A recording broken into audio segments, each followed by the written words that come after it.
আপনাদের স্বাগত জানাই উষা বাঙালি রান্নাঘর ওয়াইটি চ্যানেল থেকে। আপনারা সবাই কেমন আছেন বন্ধুরা? আজকে আমি বানাবো সয়াবিন আর আলুর তরকারি। তো আজকে আমার সয়াবিন আলুর তরকারি বানাতে লাগছে আদা বাটা,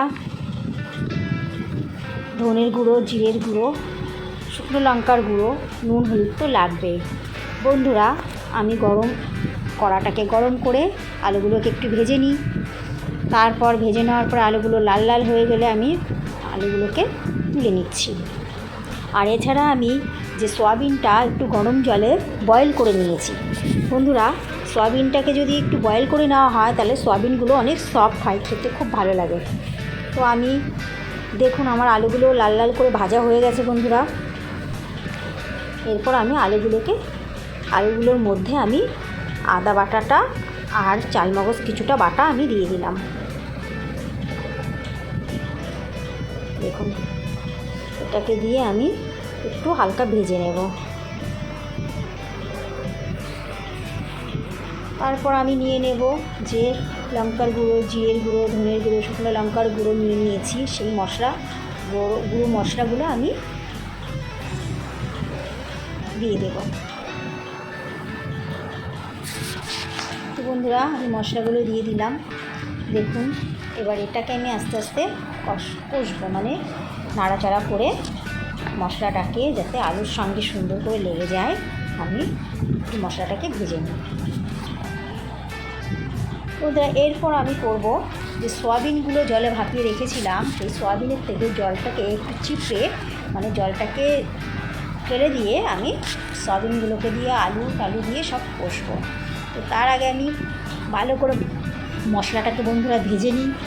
আপনারা দেখুন, আমি মশলাটাকে ভালো করে ভেজে নেব। দেখুন, কালারটাও পুরো চেঞ্জ হয়ে গেছে বন্ধুরা। এইভাবে করবেন আপনারা, খেতে সুন্দর লাগে।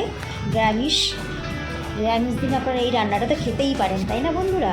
তো আজকে আমার রান্নাটা যদি ভালো লেগে থাকে আপনারা একটা কমেন্ট করবেন, সাবস্ক্রাইব করবেন, শেয়ার করবেন। তো আমি এবার সয়াবিনগুলোকে একটু জল চিপড়ে দিয়ে দিচ্ছি।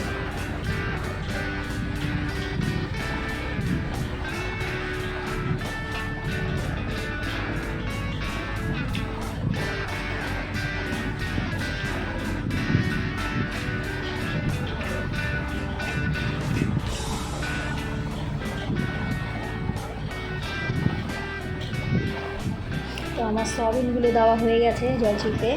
এবার এটাকে আমি মশলার সাথে ভালো করে কষবো। দেখুন, আমি সুন্দর করে কষতে থাকি এটাকে, এর সঙ্গে যতক্ষণ না মিশছে ততক্ষণ আমি কষতে থাকবো। তো বন্ধুরা দেখুন, আস্তে আস্তে কালারটাকেও চেঞ্জ হয়ে গেছে। তো আপনারা জানাবেন বন্ধুরা, এইভাবে কে সয়াবিন বানান, তো আমাকে কমেন্ট করবেন। বন্ধুরা, সাবস্ক্রাইব করতে ভুলবেন না।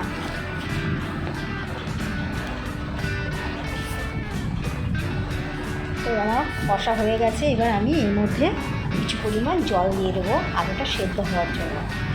দেখুন বন্ধুরা, তো আমার সয়াবিনটা প্রায় রেডি হয়েই গেছে। আমি এবার এটাকে জল দিয়ে দিয়েছি, একটু ভালো করে ফুটতে দিই। তো আমার জলতে দেওয়া হয়েই গেছে বন্ধুরা। এবার আমি এটা একটু গরম মশলা দিয়ে আমি রান্নাটাকে একটু টকবক করে ফুটাতে থাকবো। তো বন্ধুরা, আমি গ্যাসের ফ্লেমটা একটু বাড়িয়ে দিলাম, যেহেতু এবার আমি সয়াবিনটাকে একটু ভালো করে ফোটাবো। তো দেখুন বন্ধুরা, কালারটা চেঞ্জ হয়ে গেছে, আমার আলুটাও প্রায় গলে গেছে। তো আপনারা এরকম রান্না কে খেয়েছেন আমাকে জানাবেন কিন্তু কমেন্ট করে। তো এখন আমার রান্নাটা আমি ফুটতে থাকুক। তো কী বলুন তো বন্ধুরা, এই রান্নাটা না বাচ্চাদের ভীষণ প্রিয়, কারণ বাচ্চারা তো কাটার ভয়তে মাছ খায় না, হাড়ের ভয়তে মাংস খায় না। তো এটাতে হাড়ও নেই, কাটাও নেই। তো আমার রান্নাটা প্রায় শেষ হয়ে গেছে দেখুন বন্ধুরা। তো ভিডিওটা ভালো লেগে থাকলে লাইক, শেয়ার, কমেন্ট করবেন বন্ধুরা।